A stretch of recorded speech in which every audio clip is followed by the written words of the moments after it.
folks. We are so thrilled that you are all here, and we want to be good stewards of your time because we know there is so much competing for everyone's time and attention these days. So we're going to get started right on time here at 4 o'clock. My name is Reverend Angela Wells Bean. If we haven't met yet, I'm the Minister for Congregational Care here at Naples United Church of Christ, and it is a privilege to have you on our campus. If you don't consider yourself part of our community, well, consider yourself part of it now. Quick logistical thing, again, if you don't know our campus very well, restrooms are important, and we will be more comfortable if we know where they are. And you see the exit doors on either side. There are restrooms right behind us and along that hallway, so please make use of those if you need them. I am up here this afternoon because one of my privileges as the Minister for Congregational Care is that I'm the clergy liaison to our Justice Committee.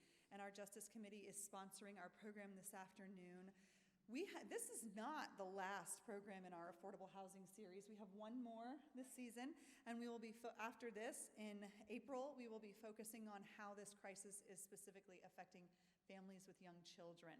Throughout this whole program year, our Justice Committee has worked really hard on bringing in different speakers to share with us about how this crisis is affecting different demographics in our community.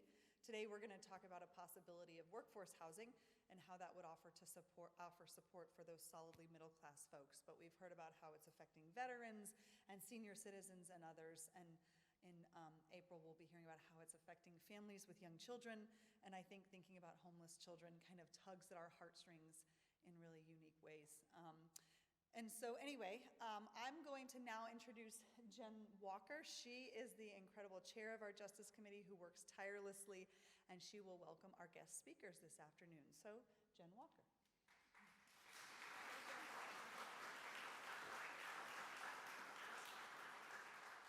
Thank you, Angela. I have to live up to that now. In any case, I'm really thrilled that you're here, and I'm very excited about this particular program because a little history. I was on the Community Foundation board. I don't remember if I was chair at that point. Probably I was chair. When Eileen brought the idea to the board, we've got to do something to address affordable housing.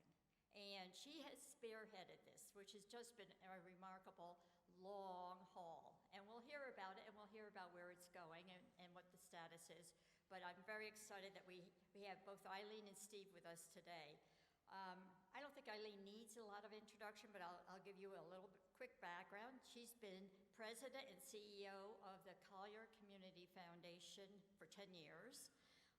When she first came, she came from Oshkosh, Wisconsin, where she had really built that community foundation. And I remember her talking to the board and saying, I'm going to make you work. And boy, did she make us work. We had assets of $62 million when she joined us, and the foundation now has assets over $253 million. The foundation itself is 37 years old, and it manages over 850 funds, collaborates with hundreds of nonprofits. They are really the knowledge center. I go to them all the time for ideas. And it's distributed over $310 million in grants and scholarships to nonprofit organizations. Now, we have the bios up here, and I usually would have circulated them by now, and I haven't. What, you jumping to start circulating them? No, I was just going to come up there. Yeah, come on up, Eileen, please do. I am going to introduce Steve, and I'm going to let you hand off to Steve. He is president of Rural Neighborhoods since 1994, and he's joining its predecessor organization in the aftermath of Hurricane Andrew. Wow. All right, so you know hurricanes and damage. He began his work with migrant and seasonal farm workers in North Carolina in 1976 and served as a Robert F. Kennedy Memorial Fellow in 1978-79. And he's got a lot of very impressive credentials here. Governor Jeb Bush appointed you to the Florida Hurricane Housing Task Force in 2005. In 2006, he received a Housing Assistance Council's Skip Jason Award for Community Service and was named Miami-Dade Agriculturalist of the Year in 2008.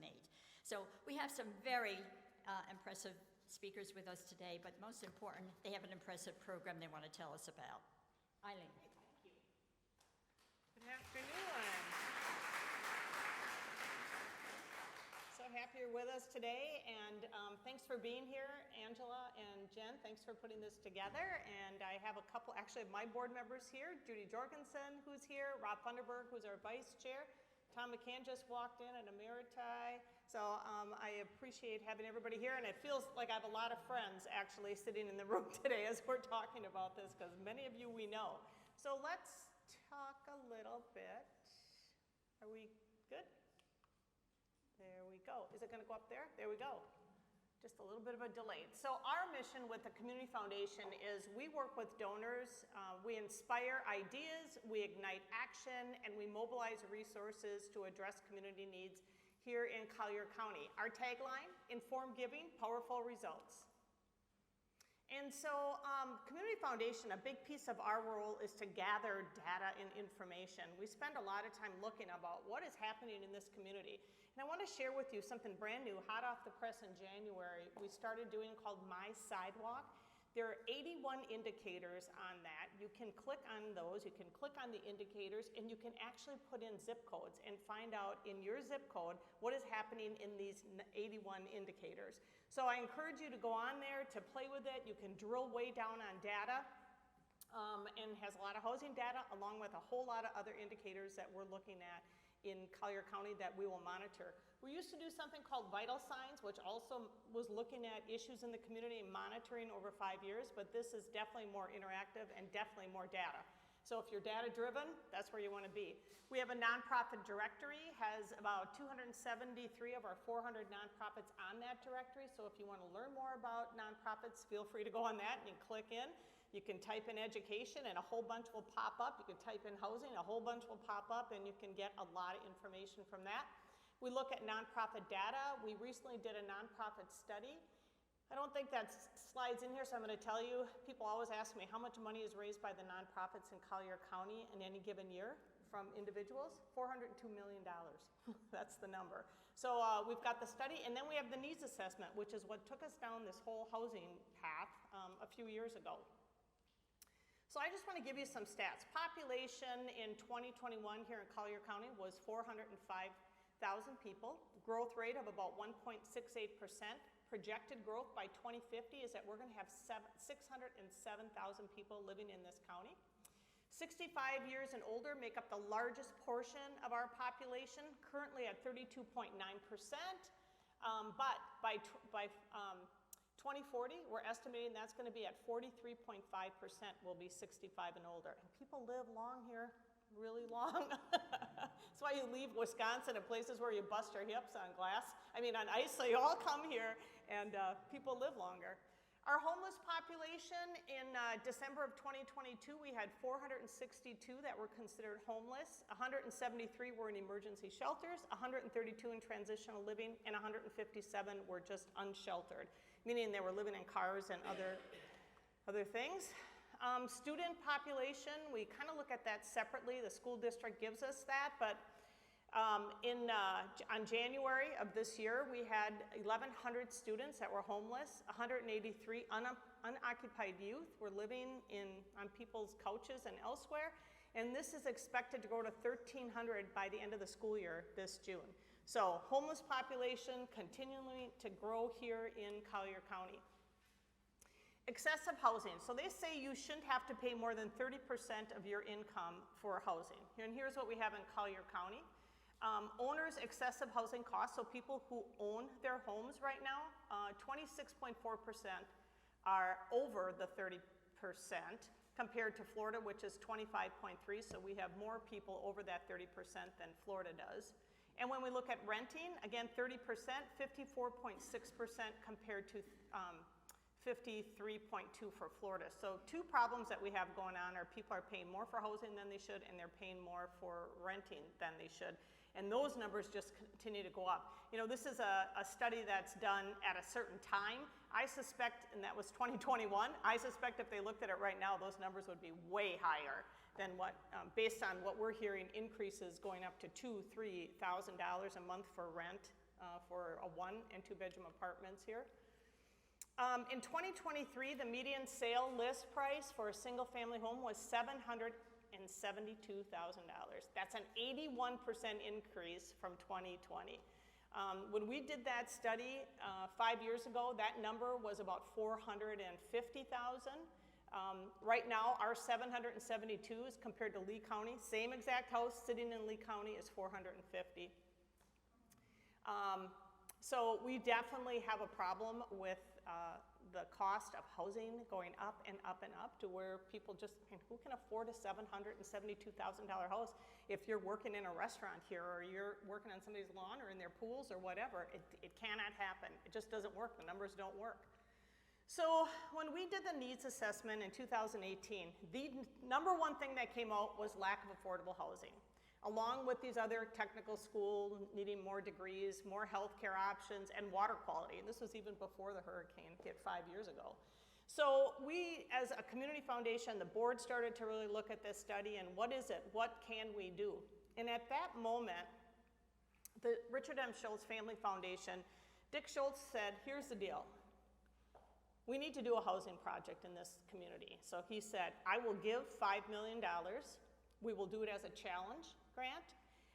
And you, Community Foundation, go out and raise $5 million, which we did. Community Foundation raised 2.5, and the Community Foundation, we talked to Maureen's Park, and they gave 2.5, which was amazing. And then they said, here's the other twist to this. The only way Dick would do his $5 million was if the county put the land at the table, because really feeling like the county needed to be part of this solution and not just expect philanthropy to take on everything as they do with everything else. So we said, all right, so we went to the county. It took a couple of years before they had a parcel that actually had 30 acres. But that's when they bought the golf course on Golden Gate Golf Course, and they decided they could lop off a portion of that. So at that point, we had worked with a nonprofit developer from the Jacksonville and Orlando area for about 2 years, kind of laying out what could this look like, and the costs, how many units, could we be able to use it for just essential employees, police, teachers, nurses, EMT, firefighters?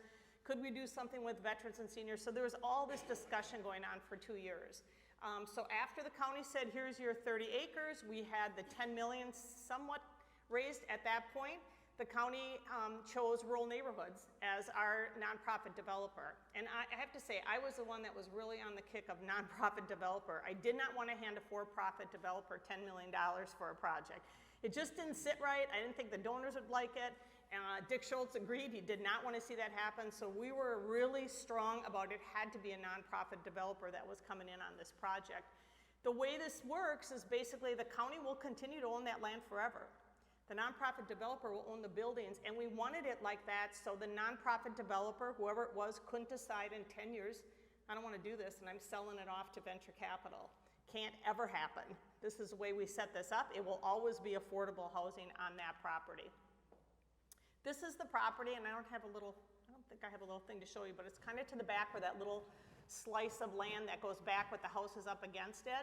That's the 30 acres that we have been given. It will be somewhere around 350 affordable workforce units. 250, I should say, will be workforce, and then 100 will be for seniors and veterans. Because right now we have about 70 veterans living in the woods, and we have anywhere from 20 to 60 senior women living in cars. Just kind of depends on the day of what's happening. So I know a lot of you are like, really? Yeah. If you really just pay attention to parking lots, you will see the cars that people are living in. It's funny because my husband's like, no way, and one day we're just out having breakfast, and he's like, what's the deal with that car? I said, go look at it. I can tell you exactly what it is, and he was shocked. Then he started to notice how many parking lots there are cars packed full of stuff that people are actually living in. So it's definitely a problem we have in this community, and we have to figure out a solution.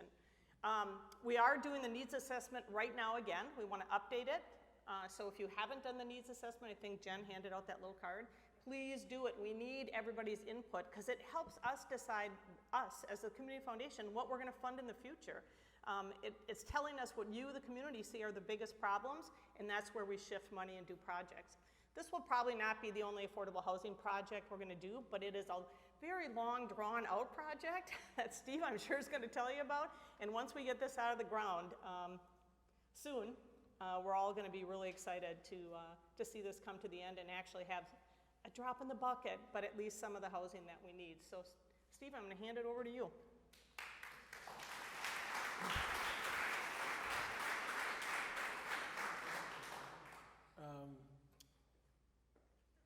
My name is Steve Kirk, and it's just such a pleasure to be in an inspirational space like this today, with many people who've been involved in trying to be an advocate for justice in this community for some period of time.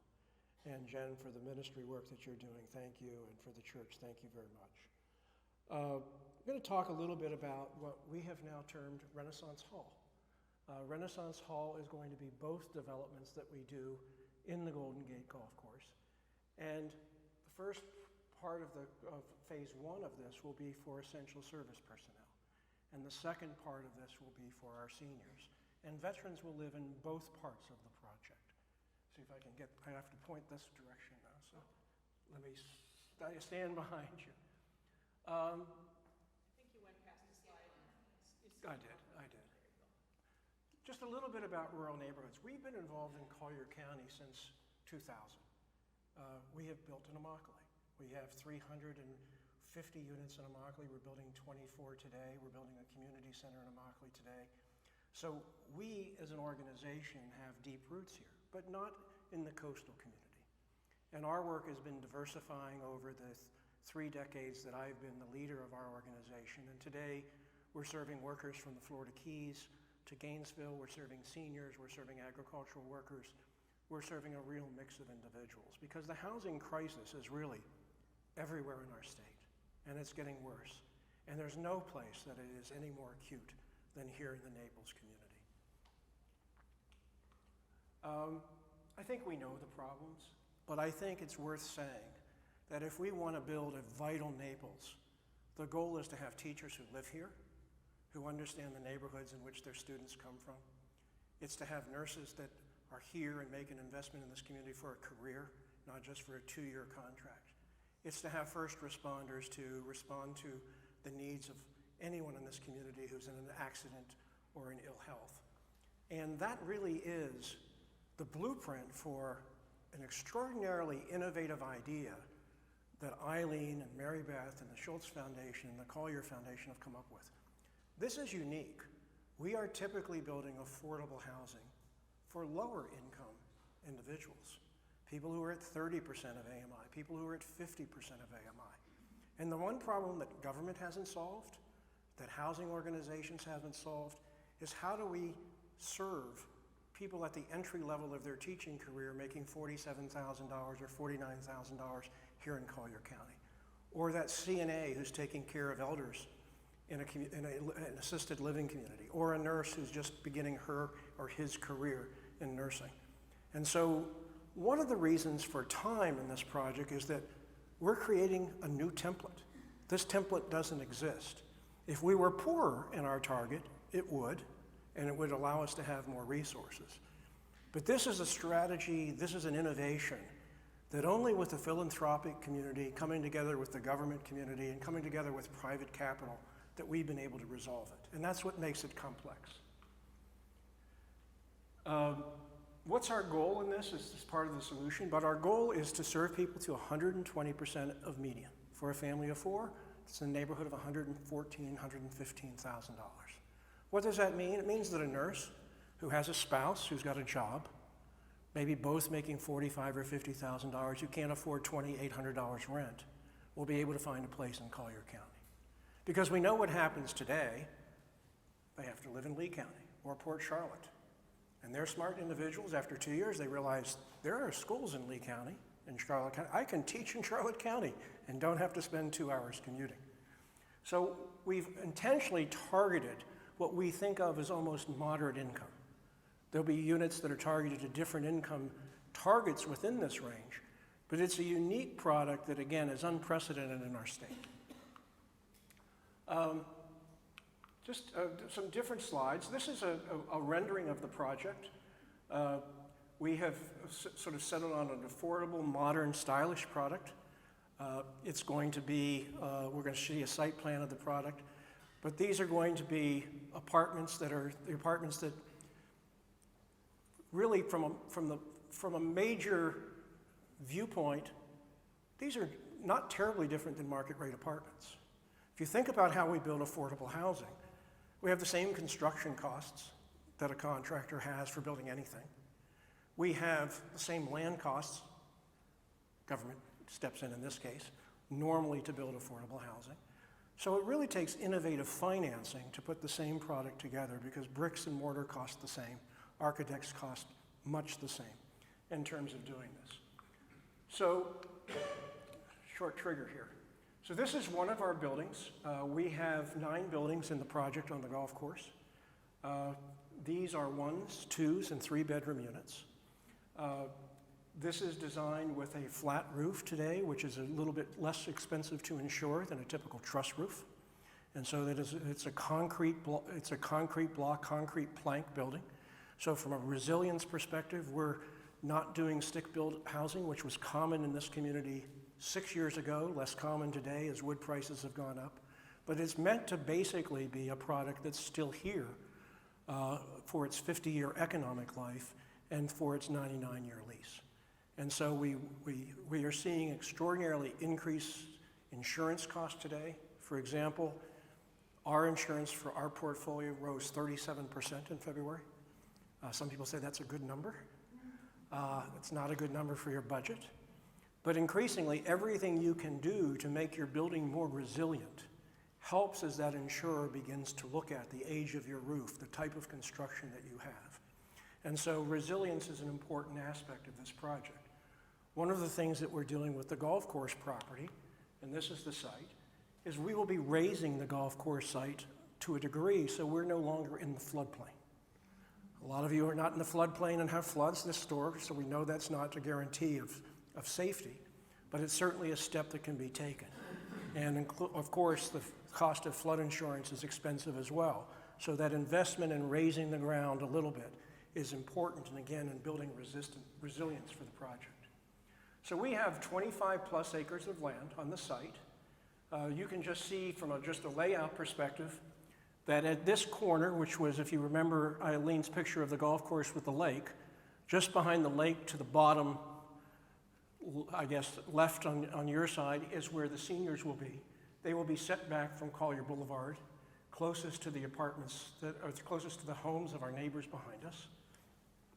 The front of the property is going to be on Collier Boulevard. That's Collier Boulevard at the top. The amenities that residents will utilize will be in this upper left corner.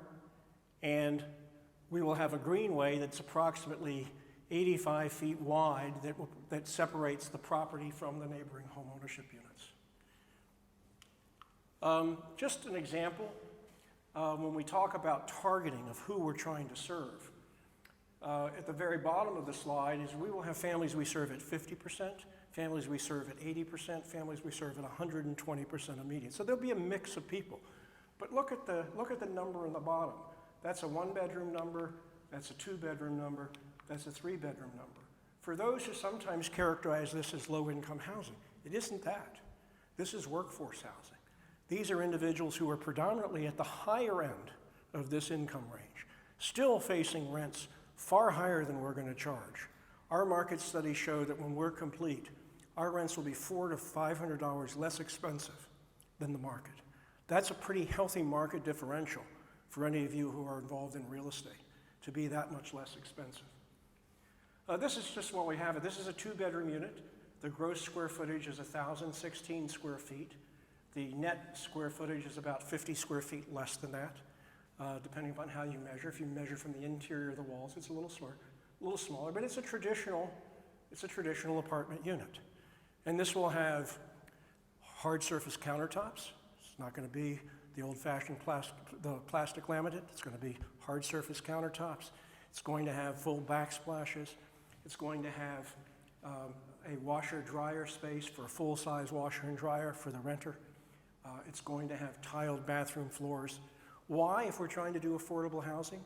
Because again, workforce housing demands a little bit more for what that person who is in the market searching for an apartment expects when the rents are still $1,800 or more in some instances certainly for a 3-bedroom apartment. And so we want them to have a good quality so that we can target the essential service personnel. So who are they? These are nurses, as I said. These are medical technologists who work in our hospital systems. These are teachers. These may be teaching assistants. These are first responders, from police officers to EMTs, to firemen, and people involved in firefighting. Those are our preferences of who's going to move into this property and make Collier County their home rather than spend that 90 to 120 minutes a day commuting back and forth. Just a sense of the community center. These are renderings of the community center that will serve right now we're projecting 252 essential service personnel. We're projecting 120 senior units. We're trying to grow that a little bit more from the 100 persons that we initially planned. And so they will have a community center on campus that really will be the center of neighborhood life. I mean, these are not rental projects, these are rental communities. And the sense of community is probably as important to rural neighborhoods. And there's a reason we think of ourselves as rural neighborhoods as an organization, because that's what we're trying to build. Trying to build a place in which, in this instance, young professionals, seniors can have an intergenerational experience. There will be some community space for the seniors in their building, in case they don't want to spend that day with children running around at 4 o'clock after school, or could choose to spend that time in the larger community center at 4 o'clock in the afternoon. And so the residents will have a pool. The residents will have an exercise studio. We have a fitness center as well. There'll be playgrounds throughout the site. There will be an opportunity to have a small kitchen in the community clubhouse in which if you want to have 8 or 12 people together for a small meal together, you can do that. And so that will be the center of campus life, will be this community center. And so this is a very big challenge today, and I'm going to talk a little bit about the timetable.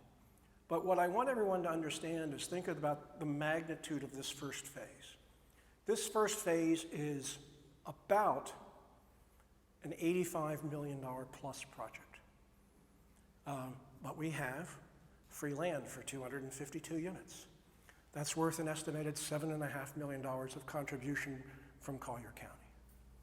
And when we're talking about Collier County and Collier County's steps towards building a foundation for affordable housing, one of the important steps has been the passage of the sales tax increase to set aside $20 million to buy future land. And so they are beginning to have some rules and some priorities for the expenditure of that $20 million come through the Affordable Housing Subcommittee, through the County Commission soon.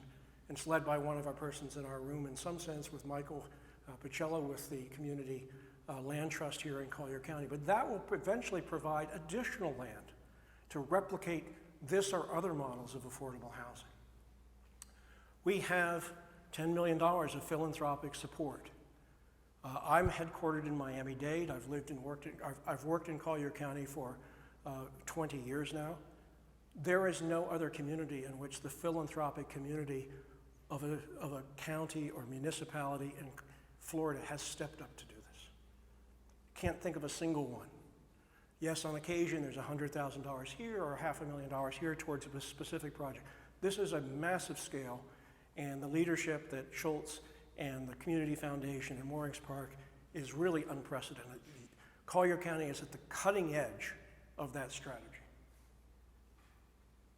We have we have support, more than $5 million worth of support from Collier County in addition to land.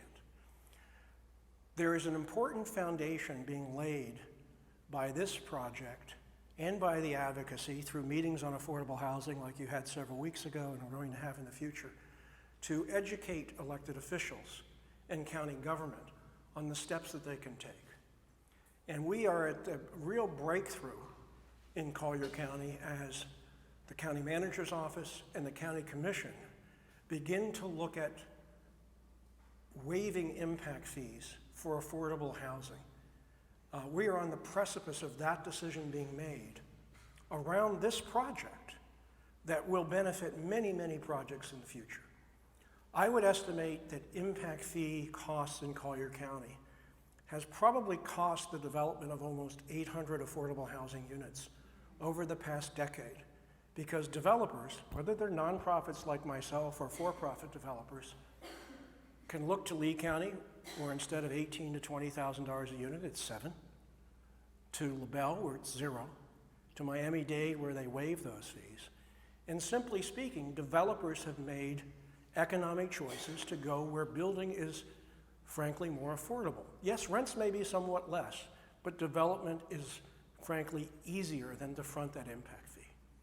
And what we've seen in particularly the last 6 months, led in part by Commissioner Saunders, certainly supported by the county manager, is this sense of let's reassess the impact fee charges and begin to try to, and close to reaching a conclusion that impact fees for this type of housing, this is an impact. This is something we need to support. An affordable housing unit is a benefit to the community, much like a park might be, much like an improved roadway might be. And so we're very close with this project perhaps being the first to actually see impact fees waived. That's a step in the right direction. They've also providing some additional support through their traditional regular grant cycles to step in and support this project. And what does our organization do in this field of putting together this leverage is we're borrowing capital from the private sector. And that's one of our biggest concerns today. It's one of our current calls of continuing to raise money for this project, is that, say, October 1st of this past year, we could borrow $62 million at current interest rates. Today, March 30th, let's just say, not quite, at the end of March, that number has been cut to $54 million. Creates a $6 million gap. Every time interest rates go up 50 basis points, for those who are financial people in the audience, the gap seems to grow by $3 million. So it is a challenge to build in an interest rate growing economy. And just because we're charitable foundations and charitable groups doesn't mean we're immune to the economy. And of course, we've all heard the stories, and we see it in your own, for those of you who are trying to rehabilitate your home from the storm, of just how much more expensive construction is in the community. When we built our most recent senior project, 112 units, 7-story building, our cost per square foot was $165. Today, that cost per square foot is estimated to be in excess of $200 per square foot. And it's the same is true whether it's a 3-story walk-up or a 6 or 7-story building. So it's a challenge, but again, the foundations have been at our back throughout this process. They have been a strong advocate for county government. County government has been extraordinarily creative in summoning their staff together to try to figure out where can we find grant support from federal and state programs that we manage on behalf of the county. You can't do this in the absence of subsidies. There are some who think, oh, well, it just can be done. We don't need to subsidize affordable housing. Unfortunately, that's not true. At interest rates of 6%, and we're building new houses, the rents would be $2,800, $3,000 a month. You just can't do it. There's no magic concrete block that is less expensive than the one that we see in Home Depot. And so we've been putting this challenge together, but some progress has been made. The path has been slow. Just as an aside, as we're talking about the community center, one of the things that we are hoping to do is we're still hoping to have a call to action in terms of some of the naming rights for this project. We have a beautiful community center that we're hoping to raise money for. We hope that someone will step forward and leave this as part of their legacy to the teachers and healthcare workers of this community. There will certainly be other elements of that project, from the swimming pool to the handicap accessibility to that pool, we want this to be a really state-of-the-art model for the rest of the nation.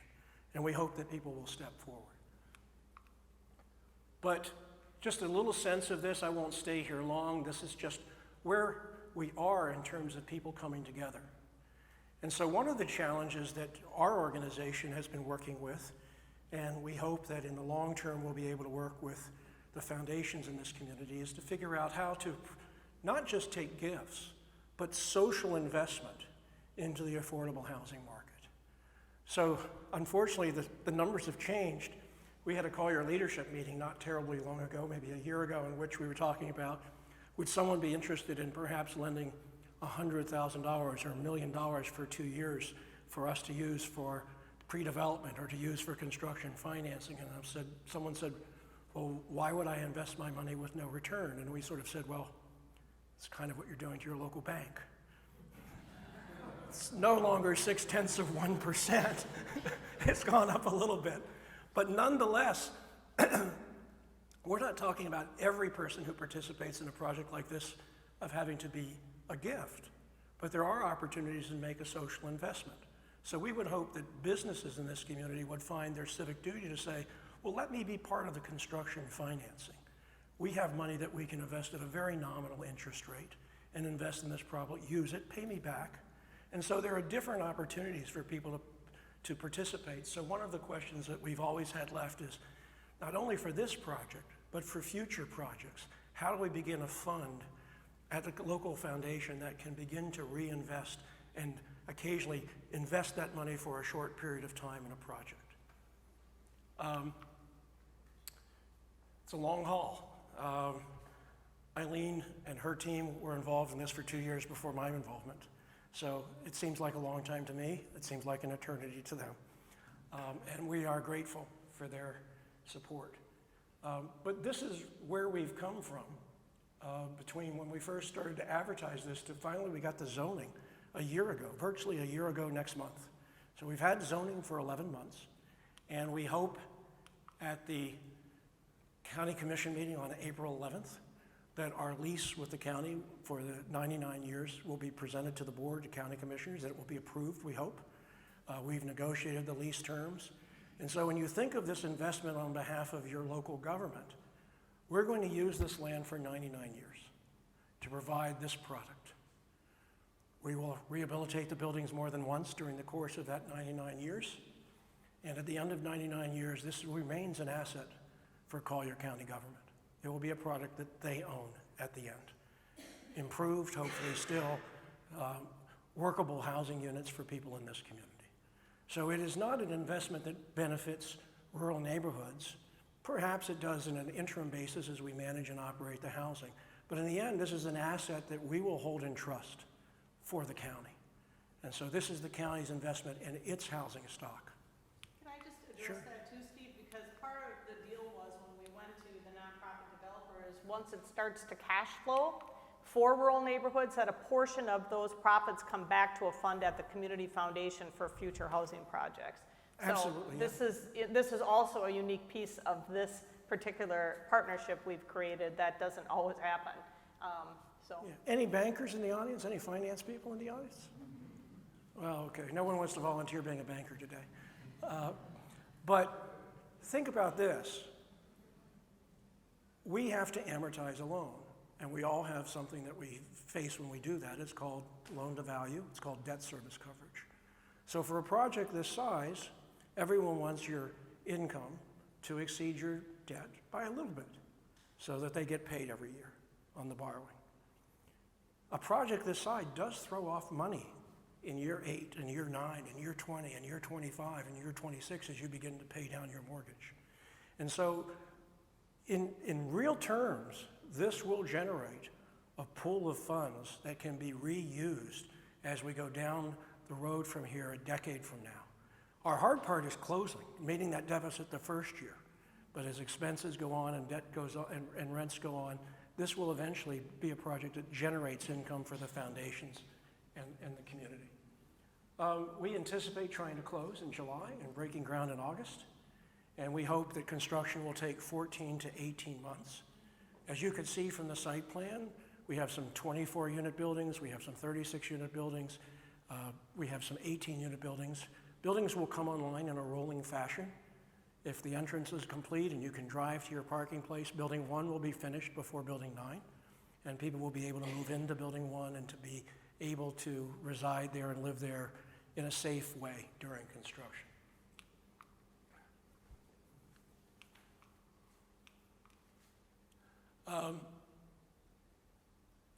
As I said, we have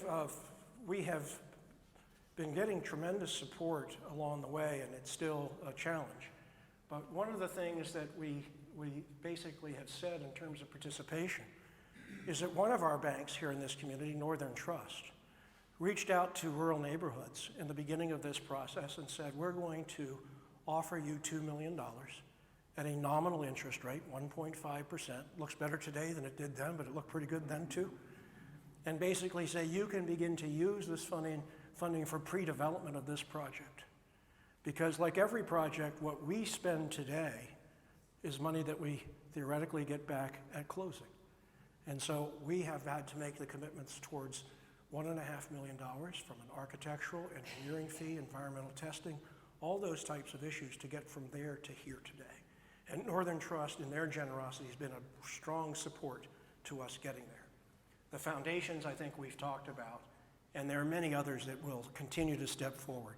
Certainly the county has begun truly to step forward and to take up a fair share of this project. Just a little bit of our local team here, or our team. I'm assisted by Dottie Cook, who's our planner on this project, a staff member of Rural Neighborhoods, an active person in this community for several decades.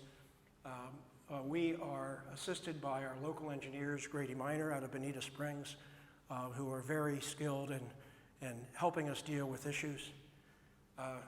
They, together with our environmental engineers, have been dealing with one of the challenges that have set us back a little bit over the past quarter, which is that this is a golf course, we have contaminants. Pesticides and herbicides and others that are used to control golf course tend to have residual side effects, and so this parcel was found to have arsenic, not horrible levels, but levels that we have to mitigate and treat. And we have been working with engineers to do that, and the property, by the time we're done, will be safe and sound for children to play and everyone to work, and we'll have a healthier community at the Golden Gate, a healthier place at the Golden Gate Golf Course than we did to begin with.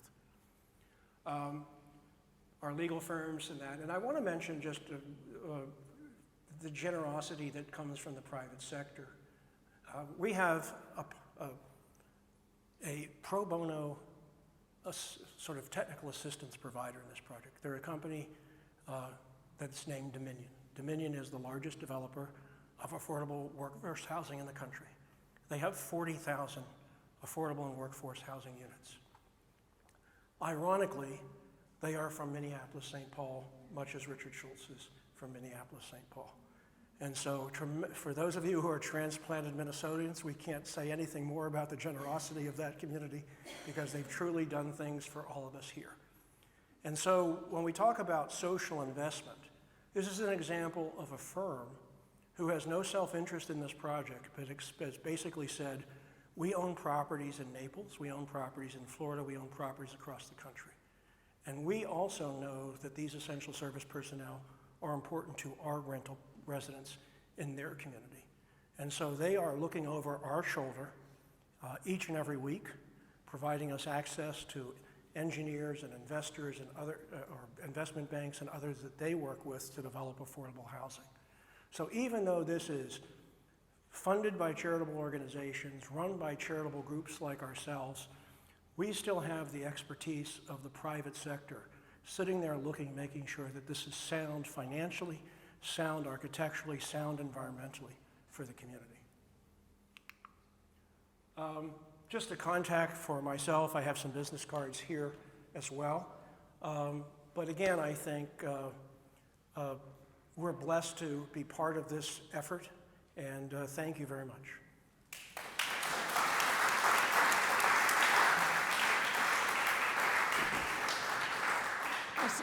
Our speakers will take questions. You have to be on the microphone for our remote audience. Yeah, my name is Linda Penniman, and my question is, it's our understanding that Dominium not only builds the product, but continues to manage it based for as much as 25, 30 years. Is that the case here? No. In this case, Dominion's involvement is only in the technical assistance. In their own properties, they are not generally the general contractor, but they do manage their own properties. They have one property in the Golden Gate area today, but no, they have no ongoing involvement in this and no financial interest.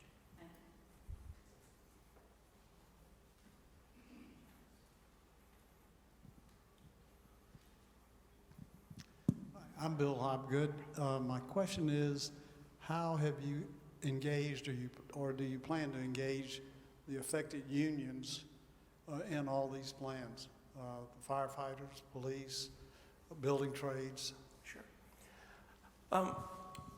We will. I mean, I'm getting pressure to break ground and a little less pressure to market today. But when we begin to have the construction start on this project, which we hope to be breaking ground, as we said, in August, we will probably at the beginning of next year begin to have those community meetings with interested parties. But we're happy to work with the unions that are working with the residents here. We're happy to meet with the hospital systems and others to do that. But again, we want this to be for people who live and work here in the community. And any assistance one can have, email me, contacts, we would love to do that. We clearly want to outreach to everyone who's interested in making this a home. And when we started this project, I'm not going to say the unions per se were at the table, but police, the HR for police, nurses, the hospital, school district, everybody of the essential employee area that we're dealing with was at the table with us with the commissioners as we went commissioner to commissioner talking about us wanting to do this project. So I'm sure they were having lots of conversations within their own organizations about how this could work and how this could be beneficial for them. I don't know if they talked to the unions or not. I just know the people that were at the table were the HR people. I would encourage you to. Yep. Are there any tax advantages to persons who invest in affordable housing? In other words, if you have a bond and you make money from that bond because it went to affordable housing, is there any tax advantage to those persons? Generally not. If we were to use a tax-exempt bond, then yes, there would be in terms of using tax-exempt bond. But in this first phase, that isn't the means of financing. It's going to be actually a debt plus these donations of land and philanthropy money. However, in the second phase, which is intended to be 100 to 120 senior units, we're just beginning to design the building, but we have been working on the financials. We expect to actually potentially issue a bond. And so we'll be sitting down talking with the Collier County Finance Agency to begin to see how they might be able to provide bonding capacity to the project. And so with that project, the individual investment in that bond and how they sell that bond is a function of how they do that. And I have to say that's not my expertise. But we will combine the bond with something called tax credits. And those tax credits will bring in equity to the project. And so I think it's important to understand that the second part, serving seniors, is really much more within the template of what we do year in and year out. Meaning that that's within a certain, it's a little bit smaller income range in terms of the incomes of seniors. Instead of going to 120%, it might go to 80%. But that's a template that is repeated in county after county on an annual basis. And so we think that that will go more quickly, and we actually believe that it will be a simpler mechanism to do so. And so particularly now with land, and particularly with the initiatives that the county are taking with impact fee waivers, we start with decent equity that we think we can build on with bond financing. So normally, no, there's not a direct benefit of just because it's an affordable housing project. If it were a tax-exempt bond, it would be that. But it is a social investment in contributing to the community and allowing someone, foundations, rural neighborhoods, someone to use your capital for the time being, still get some return, still protecting the principal. And another option, I think, will be in the future, we're researching how other communities in Austin, Atlanta, and I have to do Santa Barbara now, are doing this with a housing hub, an organization that's working with all the developers, whether it's for-profit or nonprofit. But one of the pieces that has to go along with that is probably a $30 million impact fund, where we do revolving loans out of it to meet those gaps. Like Steve had talked about that $2 million gap. We'd be financing that, getting a return, it's probably 1% back to the fund. But when people put money into that fund, they get a tax deduction for doing that. So stay tuned on that. We're working it out this next month, hopefully. Our board's gonna have some discussion actually tomorrow at their board meeting about this concept of the revolving loan impact fund and what we're seeing across the United States that I think we have to take here and we have to make it happen here. And no better place than Naples that we should be able to make it happen, so. Hi, Julie Wade. I'm curious, who will manage the whole project when it's done, and how do you determine who gets to live there? Well, it's our intention to manage the property ourselves. We have a controlled organization that's called Everglades Housing Group, which manages, today manages about 1,850 of our units that we own.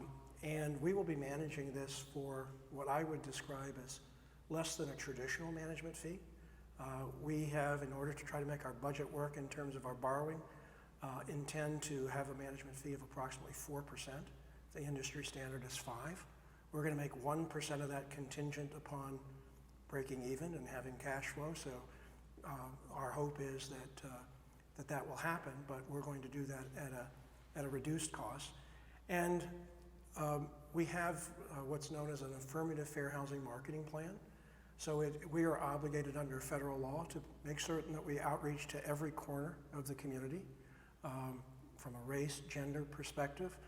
But clearly, there will be public announcements in terms of through the foundation, through grassroots conversations with neighborhood groups in Golden Gate, for example, who people who work and live there, who also want to continue to live there or live near where they work.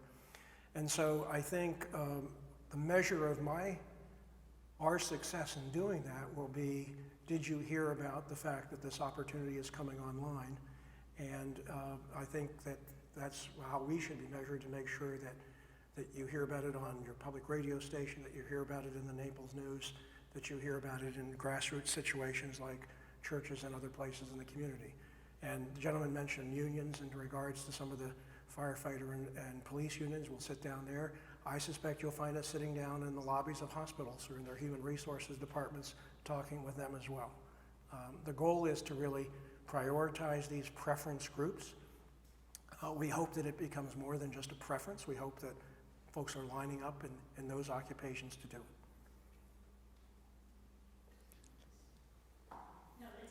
Oh, it's on, okay. And I'm Tom Leipzig. I have a question for Mr. Kirk. I'm interested how you got into the not-for-profit world.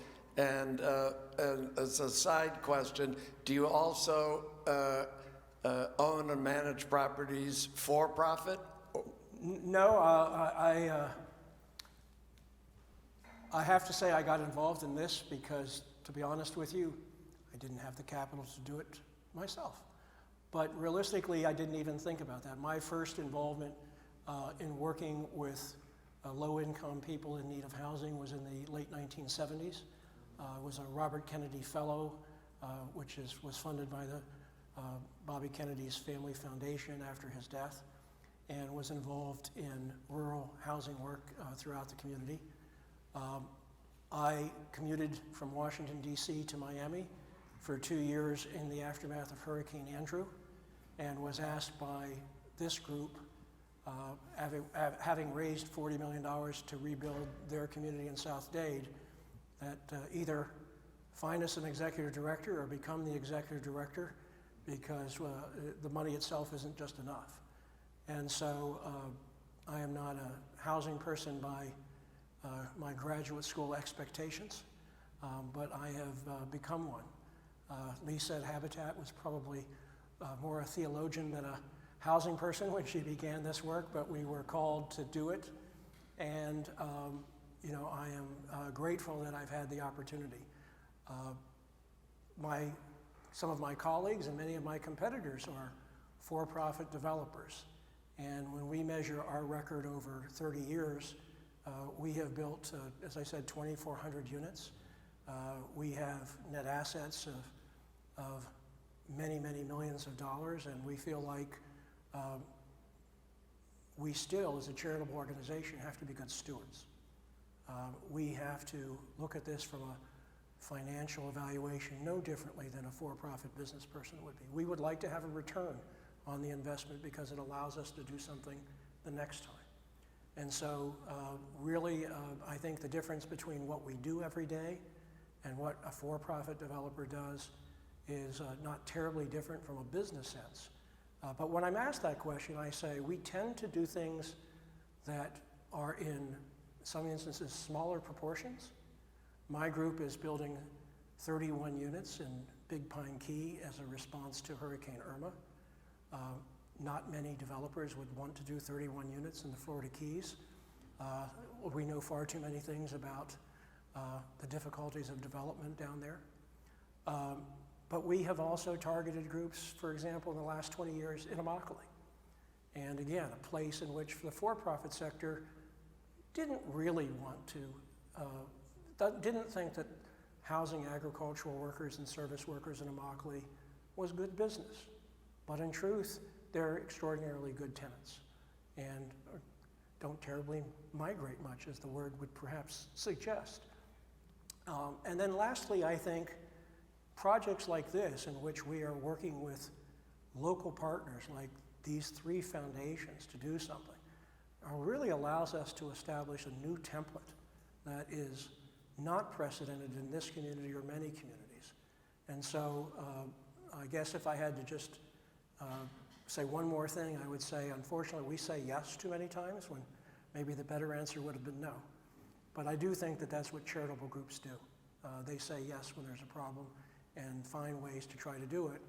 And often those solutions are people like you in the audience, people who've given to the foundations and the foundations themselves.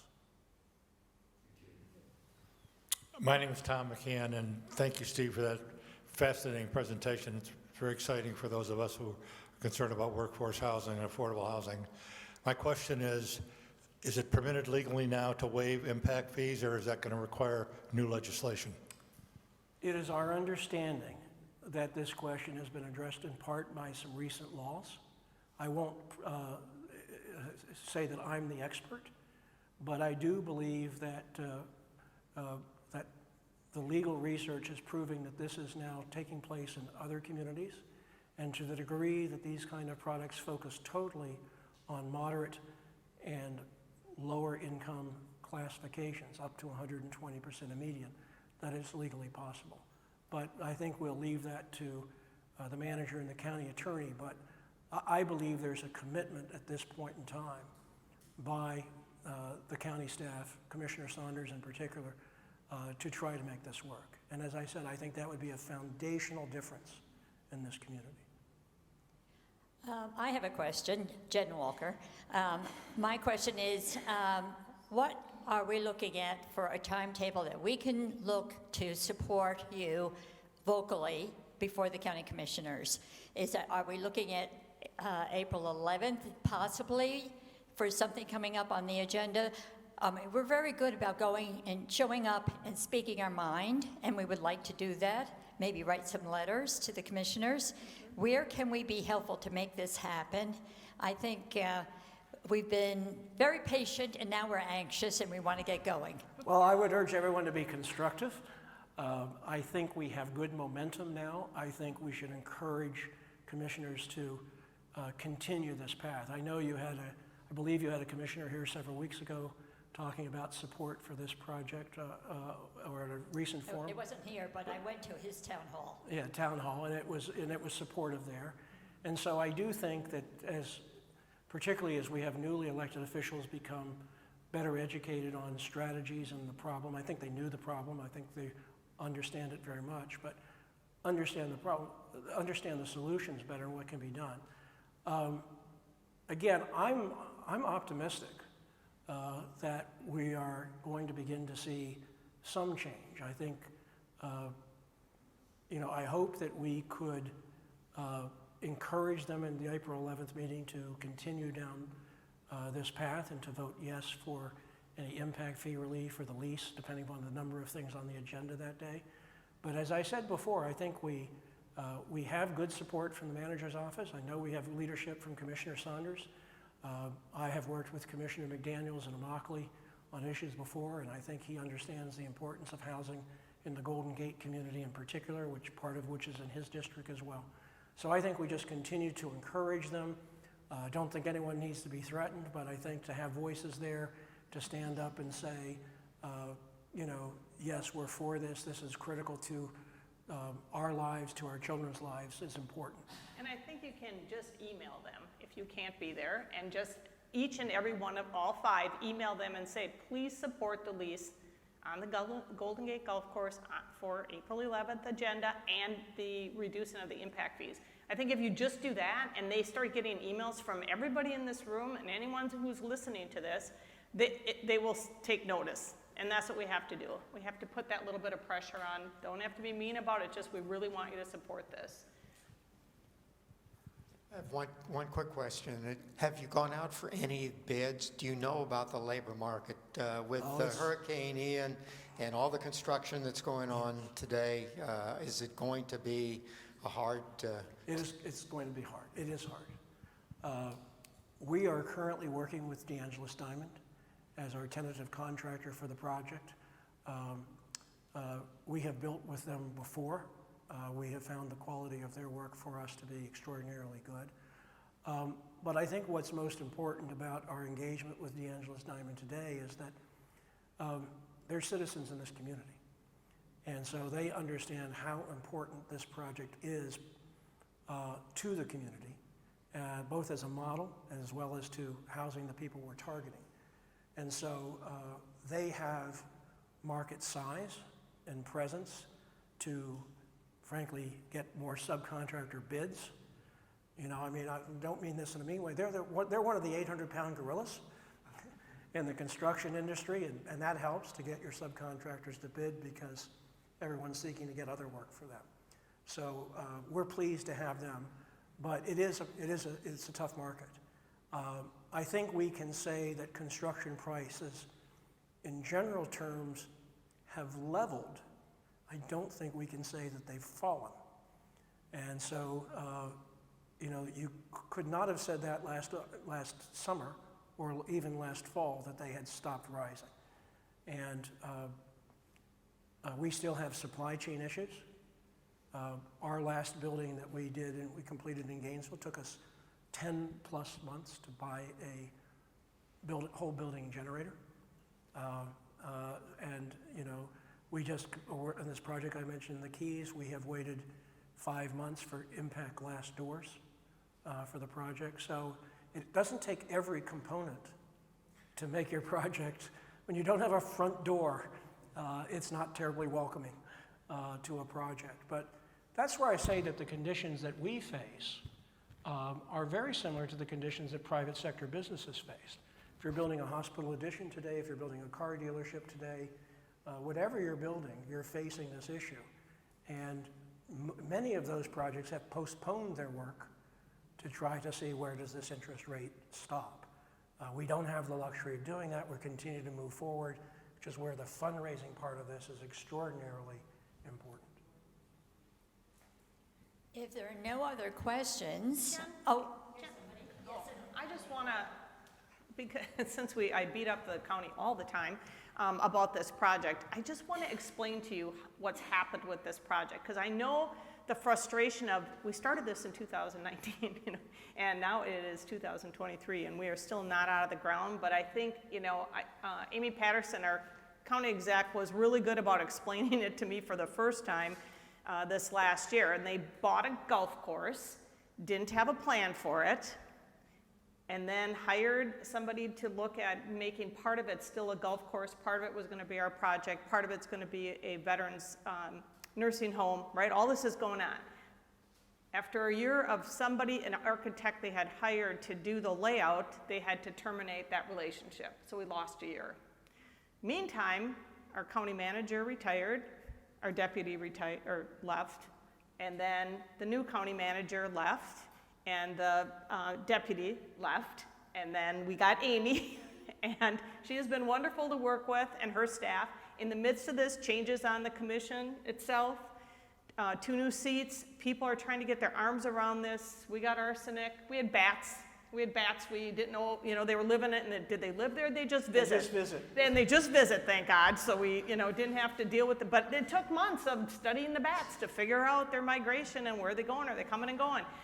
So like all these pieces have played a piece. It isn't just, well, the county is slow on doing this. There were just a lot of roadblocks thrown in their way on this project.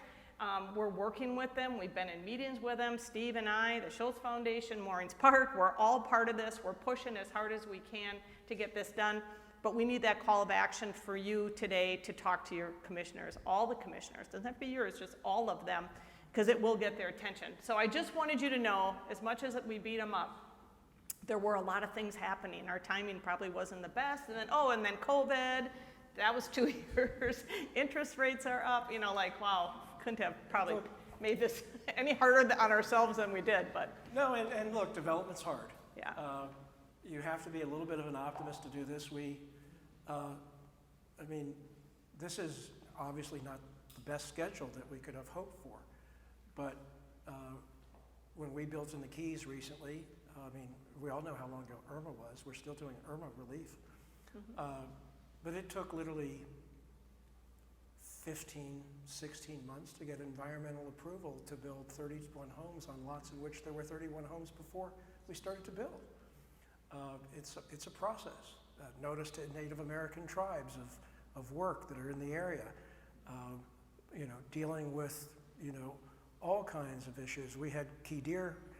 The good news is we don't have bats that live on the golf course. They just visit from time to time. But again, take something like this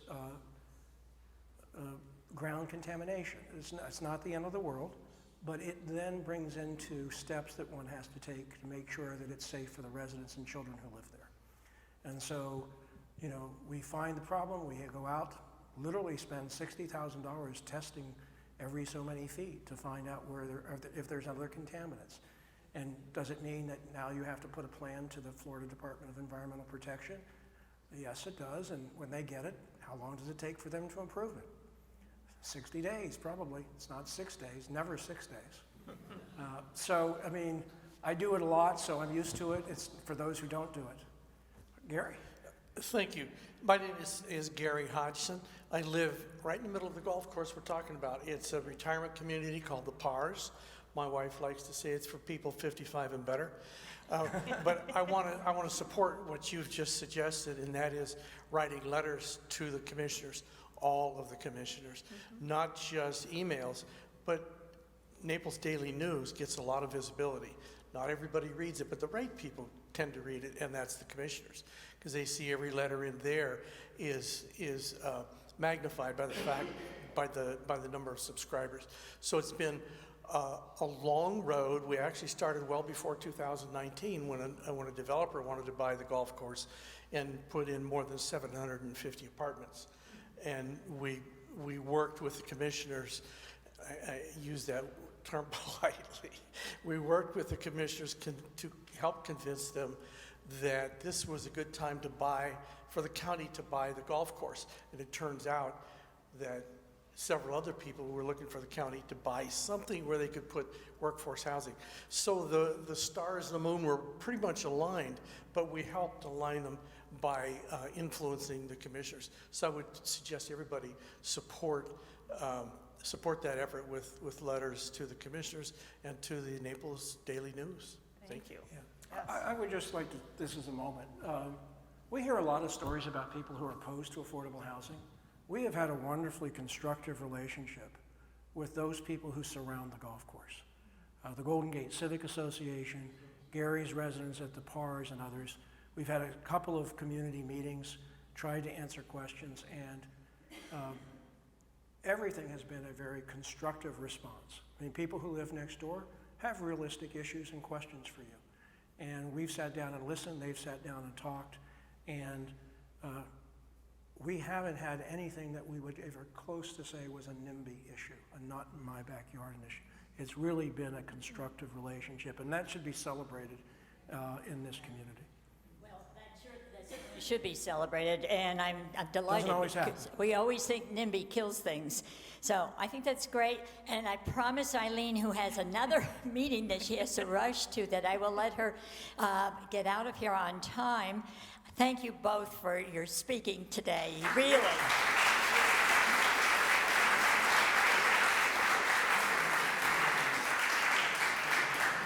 I also would like to give the mic, before you all leave, to Bob Selby, who's going to tell you about one more thing that is part of our ministry.